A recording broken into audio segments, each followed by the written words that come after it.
ஜெகனின் புது சட்டை. பிரபு என்றவன் 6ஆம் வகுப்பு படித்து வந்தான். அவனுக்கு கொஞ்சம் முரட்டு சுபாவம், கோபம் அதிகம் உள்ளவன். யாராவது ஒருவரிடம் வம்பு செய்து கொண்டே இருப்பான்.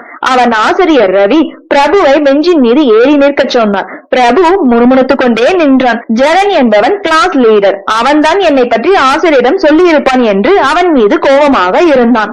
பள்ளிக்கூடம் விட்டதும் வெளியே வந்த ஜெகனிடம், டேய் வாத்தியார் கிட்ட என்னை பத்தி என்ன சொன்ன என்று கோபமாக கேட்டு அவன் சட்டையை பிடித்து ஓங்கி முகத்தில் ஒரு குத்து விட்டான்.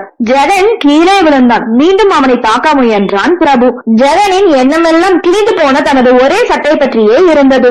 ஜெகன் செத்து போன தனது அப்பாவையும் கட்டிட வேலைக்கு போய் சம்பாதித்து தன்னை படிக்க வைக்கும் தனது அம்மாவையும் நினைத்தான். ஜெகன் வெற்று உடம்போடு புத்தகமும் கையுமாய் நடந்து போனது பிரபு மனசுக்கு என்னவோ போல இருந்தது. ஜெகன் ஒரு வாரம் பள்ளிக்கு வரவே இல்லை. ஒரு சின்ன குடிசையில் ஜெகனும் அவன் அம்மாவும் வசித்து வந்தனர். அன்று மாலை பிரபு பள்ளியிலிருந்து வீட்டுக்கு செல்லும் வழியில் ஜெகன் கட்டிட வேலைக்கு சென்று செங்கல் தூக்கி செல்வதை பார்த்தான். மெதுவாக அந்த இடத்திற்கு சென்றான் பிரபு.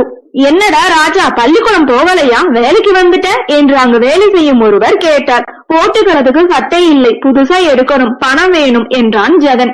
ஓஹோ, புது சட்டையை போட்டுக்கிட்டு அப்புறம் தான் பள்ளிக்கூடம் போக போறியா என்று சிரித்தபடி போனார் அவர்.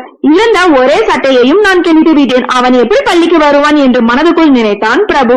அவனது கோபம் அவனுக்கே பிடிக்காமல் போனது. பிரபு தனது பிறந்த நாளுக்காக அப்பா வாங்கி வைத்திருந்த சட்டையை எடுத்துக்கொண்டு ஜெகன் வீட்டிற்கு சென்றான். உள்ள வாடா என்று அன்புடன் அவனை வரவேற்றான் ஜெகன். என் மீது உனக்கு கோபம் இல்லையா என்றான் பிரபு. வீட்டிற்கு வந்தவர்களிடம் யாராவது கோபப்படுவார்களா என்றான் ஜெகன். கோபத்தில் நான் தவறு செய்து விட்டேன், என்னை மன்னித்து விடு என்று சொல்லி தனது பிறந்தநாள் சட்டையை அவனிடம் கொடுத்தான். எனக்கு புது சட்டை ரெடியாகிவிட்டது, உன் அன்புக்கு நன்றி என்றான் ஜெகன். பிரபு எவ்வளவோ வற்புறுத்தியும் ஜெகன் சட்டையை வாங்கவே இல்லை. அடுத்த நாள் புது சட்டையுடன் பள்ளிக்கு வந்த ஜெகனை வைத்த கண் வாங்காமல் பார்த்தான் பிரபு. மீறி முட்டாள்தனமான கோபம் ஆபத்தானது. ஓகே ஃப்ரெண்ட்ஸ், நெக்ஸ்ட் வீடியோல பார்க்கலாம். இந்த வீடியோ உங்களுக்கு பிடிச்சிருந்தா லைக், ஷேர், சப்ஸ்கிரைப் பண்ணுங்க. தேங்க்யூ.